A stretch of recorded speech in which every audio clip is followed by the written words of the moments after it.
Pickle ball ಇತ್ತೀಚಿನ ದಿನಗಳಲ್ಲಿ ವೇಗವಾಗಿ ಜನಪ್ರಿಯವಾಗುತ್ತಿರುವ ಕ್ರೀಡೆ. ಆದರೆ ಕರ್ನಾಟಕದ ಯುವ ಆಟಗಾರರು ಈಗ ಮಾಡುತ್ತಿರುವ ಸಾಧನೆ ಮಾತ್ರ ಅಷ್ಟೇನು ಸಣ್ಣದಲ್ಲ. ಕೇವಲ ರಾಜ್ಯ ಮಟ್ಟಕ್ಕೆ ಸೀಮಿತವಾಗಿದ್ದ ಈ ಪ್ರತಿಭೆಗಳು ಇದೀಗ ಅಂತಾರಾಷ್ಟ್ರೀಯ ವೇದಿಕೆಯಲ್ಲಿ ಭಾರತವನ್ನು ಪ್ರತಿನಿಧಿಸಲು ಸಜ್ಜಾಗಿದ್ದಾರೆ. ಥೈಲ್ಯಾಂಡ್ನಲ್ಲಿ ನಡೆಯಲಿರುವ ಏಷ್ಯನ್ ಜೂನಿಯರ್ ಪಿಕಲ್ ಬಾಲ್ ಚಾಂಪಿಯನ್ಶಿಪ್ಗೆ ಭಾರತ ತಂಡದಲ್ಲಿ ಕರ್ನಾಟಕದ 7 ಆಟಗಾರರು ಸ್ಥಾನ ಪಡೆದಿದ್ದಾರೆ.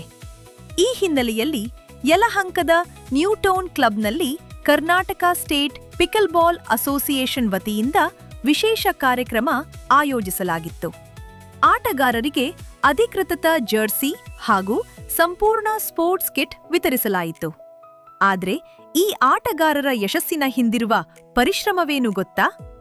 ಬರೋಬ್ಬರಿ 5 ವಾರಗಳ ಕಾಲ ಕಠಿಣ ತರಬೇತಿ ಪಡೆದಿರುವ ಈ ಯುವ ಪ್ರತಿಭೆಗಳು ಇದೀಗ ಅಂತಾರಾಷ್ಟ್ರೀಯ ಕೋರ್ಟ್ನಲ್ಲಿ ಭಾರತದ ಪರ ಗೆಲುವಿಗಾಗಿ ಸಜ್ಜಾಗಿದ್ದಾರೆ.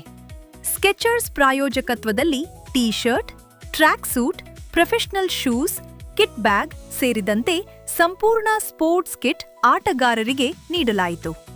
ಇದೇ ವೇಳೆ ಹೈದರಾಬಾದ್ನಲ್ಲಿ ನಡೆದ ಸೌತ್ ಝೋನ್ ಪಿಕಲ್ ಬಾಲ್ ಚಾಂಪಿಯನ್ಶಿಪ್ನಲ್ಲಿ ಪದಕ ಗೆದ್ದ ಕರ್ನಾಟಕದ ಆಟಗಾರರನ್ನು ಸನ್ಮಾನಿಸಲಾಯಿತು. ಇವತ್ತು ಕರ್ನಾಟಕ ರಾಜ್ಯ ಪಿಕಲ್ ಬಾಲ್ ಅಸೋಸಿಯೇಷನ್ ವತಿಯಿಂದ ಏಷ್ಯಾ ಜೂನಿಯರ್ ಚಾಂಪಿಯನ್ಶಿಪ್ಗೆ ಏನು ಸೆಲೆಕ್ಟ್ ಆಗಿದ್ದಾರೆ ಕರ್ನಾಟಕದಿಂದ ಇಂಡಿಯಾ ಟೀಮ್ಗೆ ಅಂಥ ಪ್ಲೇಯರ್ಸ್ಗೆ ನಾವು ಇವತ್ತು ಸ್ಕೆಚಸ್ ವತಿಯಿಂದ ಒಂದು ಕಂಪ್ಲೀಟ್ ಕಿಟ್ ಸ್ಪಾನ್ಸರ್ಶಿಪ್ ಮಾಡಿದ್ದೀವಿ. ಸೊ ಈ ಕಿಟ್ಟಲ್ಲಿ 10 ಟಿ ಶರ್ಟು, 10 ಜರ್ಸೀಸ್, ಟ್ರ್ಯಾಕ್ ಸೂಟ್, ಆಮೇಲೆ ಶೂಸ್ ಮತ್ತು ಒಂದು ಬ್ಯೂಟಿಫುಲ್ ಕಿಟ್ಟನ್ನು ಸ್ಕೆಚಸ್ ವತಿಯಿಂದ ನಾವು ಸ್ಪಾನ್ಸರ್ ಮಾಡಿರ್ತೀವಿ. ಏನು ನಮ್ಮ ಏಷ್ಯಾ ಪಿಕಲ್ ಬಾಲ್ ಜೂನಿಯರ್ ಓಪನ್ಸ್ಗೆ ನಮ್ಮ ಕರ್ನಾಟಕದಿಂದ ಸೆಲೆಕ್ಟ್ ಆಗಿರುವಂಥ 7 ಜನ ಕ್ರೀಡಾಪಟುಗಳಿಗೆ ನಾವು ಹೃತ್ಪೂರ್ವಕವಾದ ಅಭಿನಂದನೆಗಳನ್ನು ಸಲ್ಲಿಸ್ತಾ ಇದ್ದೀನಿ. ಇವತ್ತು ಇಡೀ ರಾಷ್ಟ್ರದಲ್ಲಿ ಭಾರತದ ದೇಶದಿಂದ 32 ಜನ ಸ್ಪರ್ಧಾಳುಗಳು ಭಾಗವಹಿಸ್ತಾ ಇದ್ದಾರೆ. ಅದರಲ್ಲಿ ನಮ್ಮ ಕರ್ನಾಟಕ ತಂಡದಿಂದ 7 ಜನ ಹೋಗ್ತಾ ಇದ್ದಾರೆ. ಆ ಸ್ಪರ್ಧಾಳುಗಳಿಗೆ ಇವತ್ತು ನಾವು ಪ್ರತಿ ಸ್ಪರ್ಧಾಳಿಗೂ 70,000 ರಿಂದ 80,000 ಆಗೋಷ್ಟು ಕಿಟ್ಟು ಅವರಿಗೆ ಆಟ ಆಡೋದಕ್ಕೆ ಎಲ್ಲ ರೀತಿಯ 10 ಟಿ ಶರ್ಟ್ಗಳಿಂದ ಶೂಯಿಂದ ಹಿಡಿದು ಎಲ್ಲ ರೀತಿಯ ಕಿಟ್ಗಳನ್ನು ಕೊಟ್ಟು ಅವ್ರನ್ನ ಹುರಿದುಂಬಿಸಿ ಅವರು ಯಾವ ರೀತಿ ನಮ್ಮ ದೇಶನ ಪ್ರತಿನಿಧಿಸಬೇಕು ಅನ್ನೋದನ್ನು ನಾವು ಹೇಳ್ತಾ ಎಲ್ಲ ಸ್ಪರ್ಧಾಳುಗಳಿಗೂ ಶುಭ ಹಾರೈಸೋಸ್ಕರ ಒಂದು ಸಮಾರಂಭ ಇಟ್ಕೊಂಡಿದ್ವಿ.